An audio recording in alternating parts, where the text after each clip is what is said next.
Have you ever felt like you're living with a stranger? That the woman you fell in love with has somehow vanished, replaced by someone you barely recognize? You're not losing your mind. You're finally starting to see through the veil that Carl Jung spent his entire life trying to help men understand. Right now, as you're watching this, millions of men are suffering in silence, trapped in relationships where they feel emotionally manipulated, confused, and perpetually walking on eggshells. They love deeply, yet they're met with emotional withdrawal. They give everything, yet feel like they're never enough. They try to understand, but the more they try, the more lost they become. Here's the painful truth that most men will never hear. You've never actually seen the woman you claim to love. What you've been seeing, what you've been desperately trying to understand, is a carefully constructed mask. A psychological survival mechanism so deeply embedded in the feminine psyche that even she doesn't fully realize she's wearing it. Carl Jung called this the most dangerous illusion a man can fall into.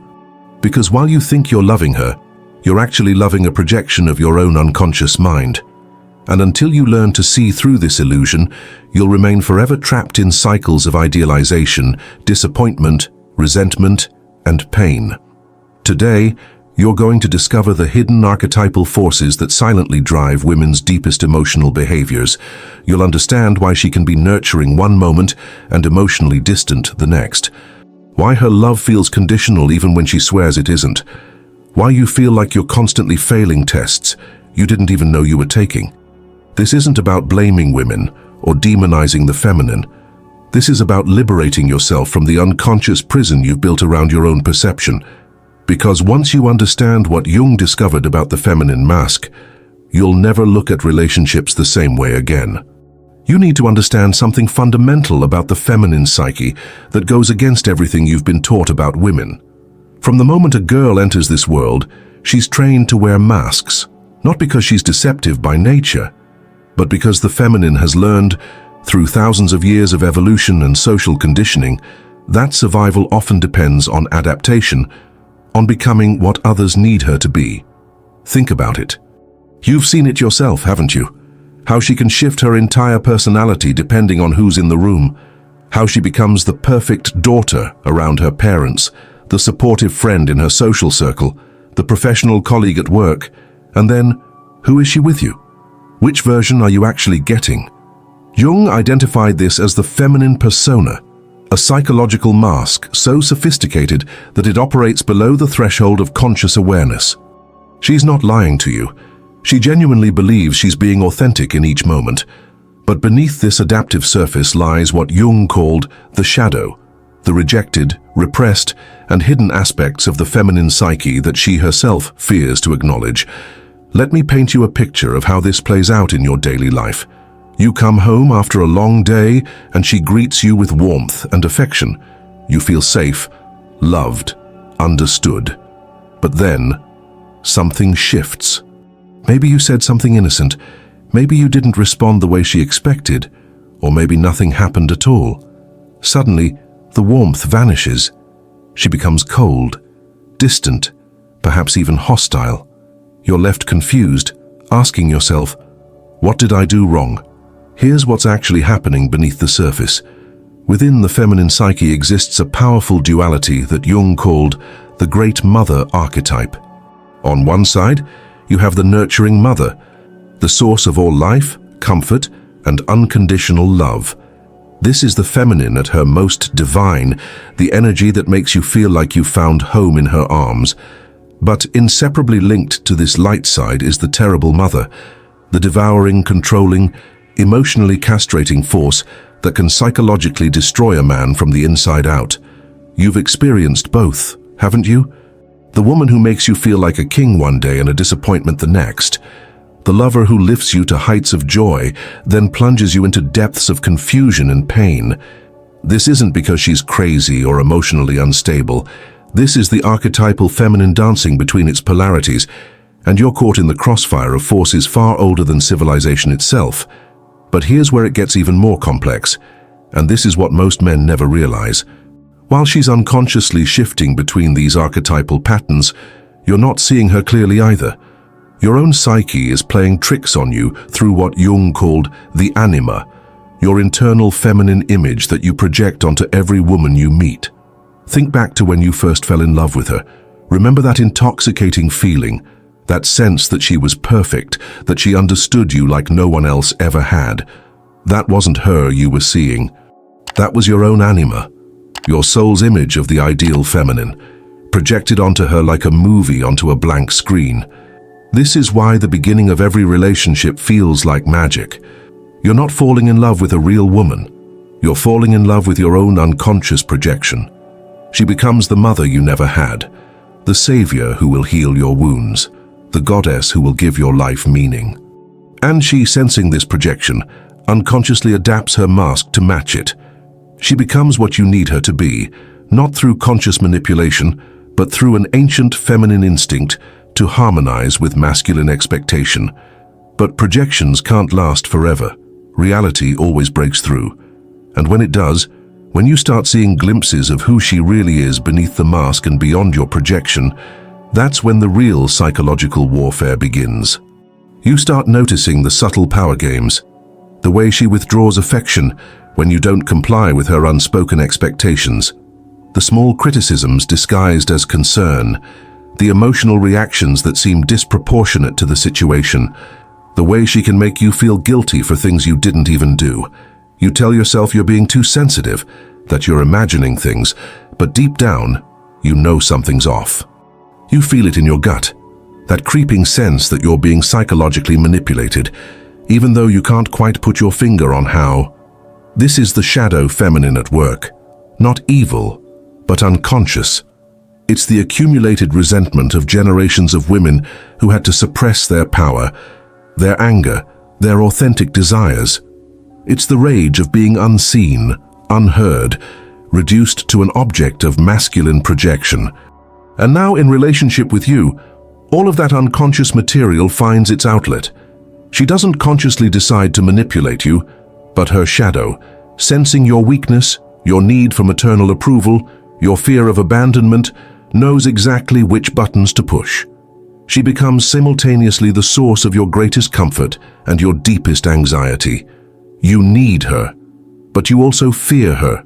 You love her, but you also resent her power over you. Now comes the moment of truth that will shatter everything you thought you knew about your relationship. The breaking point arrives, maybe through a major conflict, maybe through a betrayal, or maybe just through the slow erosion of the illusion.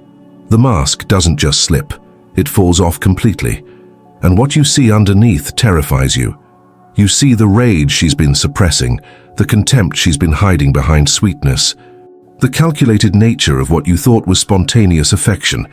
You realize that many of her emotional reactions weren't about what you did or didn't do. They were about control, about keeping you in a constant state of uncertainty, always trying to please her, always walking on eggshells. You see how she used your own psychology against you, how she intuited your deepest insecurities and played on them, how she withheld affection to modify your behavior, how she created drama to test your commitment, how she made you feel responsible for her emotional states, turning you into her psychological caretaker. But here's the truly shocking part, the revelation that Jung understood, but most men never grasp. She's not doing this because she's evil or consciously manipulative. She's doing this because you taught her to. Your projections, your unconscious need for her to be your mother, your savior, your meaning giver, all of this activated her own unconscious patterns. You didn't fall in love with a woman. You fell in love with a mirror of your own unintegrated feminine. And she, sensing this, became that mirror, losing herself in the process. The terrible truth is that both of you have been dancing a dance of mutual projection and unconscious manipulation. You projected your anima onto her, and she adapted her persona to match it. You needed her to be perfect, so she tried to be perfect. You needed her to save you, so she tried to save you. But underneath the performance, resentment grew. The shadow accumulated power. Every time you idealized her, you pushed her further from her authentic self. Every time you needed her to be your emotional anchor, you forced her deeper into the mother archetype. And the more she played these roles, the more her shadow grew hungry for revenge. Not against you personally, but against the masculine principle that had imprisoned her in these patterns. This is why relationships so often end in bitter resentment. It's not that love dies, it's that the projections finally shatter. And what's left is two people who never truly saw each other. Two souls who danced with illusions, while the real human beings underneath remained strangers. You realize now that all those times you felt manipulated, you were right. But you were also the manipulator. All those times you felt unseen, she felt the same. All those times you felt like you were going crazy, you were actually starting to wake up. The feminine mask exists. The games are real. The manipulation happens. But it's not a conspiracy of women against men. It's the tragic dance of two unconscious beings projecting their unhealed wounds onto each other, creating a hall of mirrors where authentic connection becomes impossible. So where does this leave you? Standing in the rubble of shattered illusions, you might feel hopeless. You might think the answer is to become cynical, to close your heart, to never trust women again. But that would be missing Jung's entire point. The path forward isn't to wage war against the feminine mask. It's to stop needing it to exist in the first place. You see, as long as you're projecting your anima onto women, you're forcing them to wear masks. As long as you need them to be your mother, your savior, your source of validation, you're activating their unconscious patterns of adaptation and shadow manipulation. The real work, the work that Jung spent his life pointing toward, is integrating your own feminine. It's healing the wounded boy inside you who still seeks maternal approval.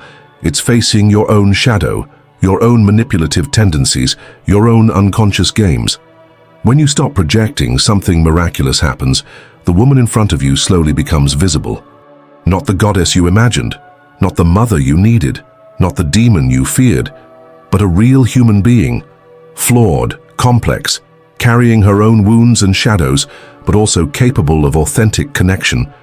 This doesn't mean accepting manipulation or staying in toxic dynamics. Once you see clearly, you also see which behaviors are unacceptable. You set boundaries not from anger or fear, but from clarity. You no longer participate in the dance of projection and masks. You learn to recognize the signs. When she's speaking from her authentic self versus when she's in an archetypal pattern, when she's responding to who you really are versus when she's responding to your projection, when connection is genuine versus when it's a performance. And most importantly, you learn to love differently. Not the intoxicating love of projection, but the grounded love of reality. You love her not as your anima, but as a separate being walking her own path. You support her in removing her own masks, in integrating her own shadow, in becoming whole. This is terrifying for most men because it means giving up the fantasy. It means accepting that no woman will ever complete you, save you, or give your life ultimate meaning. It means standing on your own psychological ground, taking responsibility for your own emotional states, finding your own inner source of validation. But this is also liberation. When you no longer need her to be anything other than herself, you free both of you from the prison of projection. When you see through the feminine mask, you don't become bitter, you become compassionate. You understand why the mask exists, why the games are played, why the shadows dance. You realize that beneath every feminine mask is a soul that longs to be truly seen, just as you long to be seen. That behind every manipulation is a wound that needs healing. That within every shadow is light waiting to be integrated. The greatest gift you can give a woman is not your projection of perfection, but your commitment to seeing her clearly. And the greatest gift you can give yourself is the courage to withdraw your projections and face the reality of who stands before you. This is the path Jung illuminated. Not easy, but real. Not comfortable, but transformative. Not safe, but alive with possibility.